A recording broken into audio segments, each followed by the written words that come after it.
hapa, kwa hivyo huyu hata aliye hapa ndiye atakayewaongoza.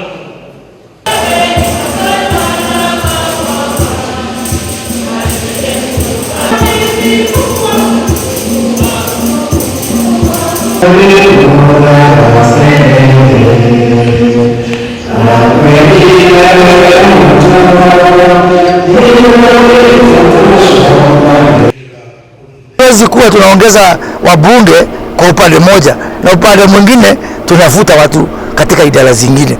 Sisi kama wabunge lazima tuongoze, and we must take the high moral ground and stand on a high moral pedestal and lead by example.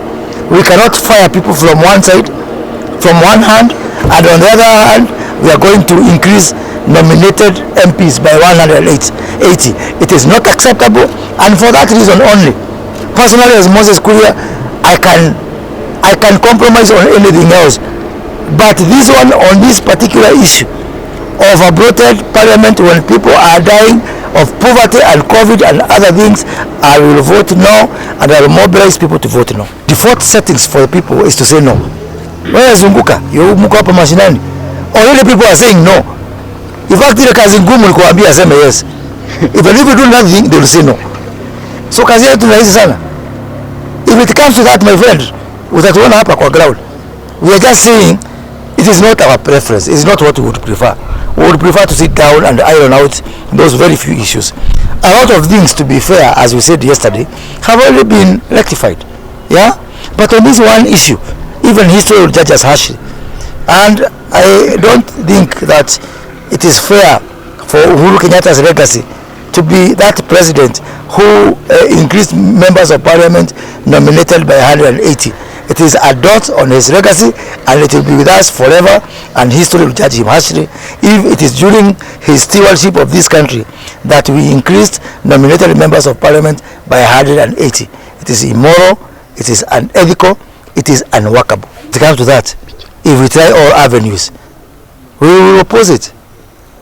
Whether to win or to lose, but to be on the right side of history, because some people will be judged very harshly by history. Yeah? So it is a moral obligation. It's not even a political issue. It's not a constitutional issue. It's a moral issue. When we are saying that we increase 100 and something members of parliament, because we nominate them to put them in parliament, this country cannot afford. So what is so difficult for the government, and hear me, I am not, when I talk about the party Jubilee, I am talking of the president, I am talking of the deputy president. We gave you our votes as a government. Please do not come out and say me, I am no, me, I am yes. We are not interested in that. We are past that. This country is tired. You as a party, sit down. Give us a document that you can work with. Why are you increasing members of parliament when we don't even have anywhere to sit? Even when I'm doing contributions, I cannot. Because already with 400 members, we are just too many. In fact, if you really want to meet women, take them to counties or wherever you want. If you want to nominate men, take them elsewhere. This parliament, the way it is, let us restructure it without even adding one member. It is not tenable. It is totally not tenable. So again, what I'm saying is, these are issues.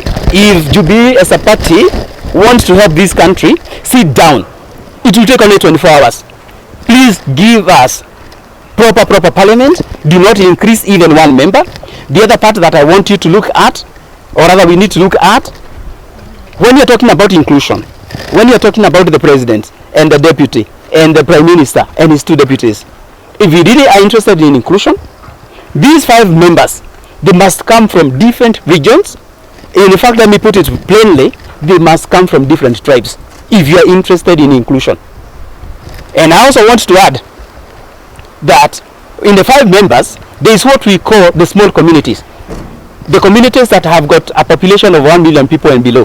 One of those positions must go to the smaller communities. So if you have got 5 communities, you have got 5 positions, and you want inclusion, all of them must go to different tribes. One of them must go to the smaller tribes. But, and this is important, even when we say they have to go to different ethnic communities, we must also insist they must go to different regions. Nataka kuambia mrengo wa Tangatanga waache kuwa watermelon. Already you said ya kwamba tuondoe hiki kitengo na Uhuru akakubali na kamati ya BBI ikaondoa. Saa hii tena mmesema mara wabunge ni wengi. Nataka kusema shida ya Kenya sio wabunge wengi. Shida ya Kenya ni wizi wa mali ya umma. Ile pesa hata mshahara ya mwisho wa mwezi ikihesabiwa haiwezi kuwa mshahara kubwa venye ati Kenya haiwezi kulipa. Lakini problem ni corruption, na ndio maana tunataka hii BBI ipite.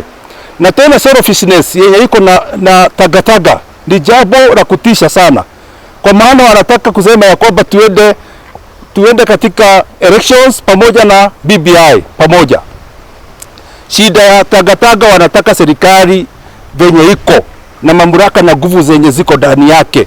Na kwa hivyo tunataka kusema ya kwamba kama kweli wanapenda Kenya na kama wanapenda Mount Kenya, kwanza wapiganie tupewe shilingi moja, one vote, one shilling, one person.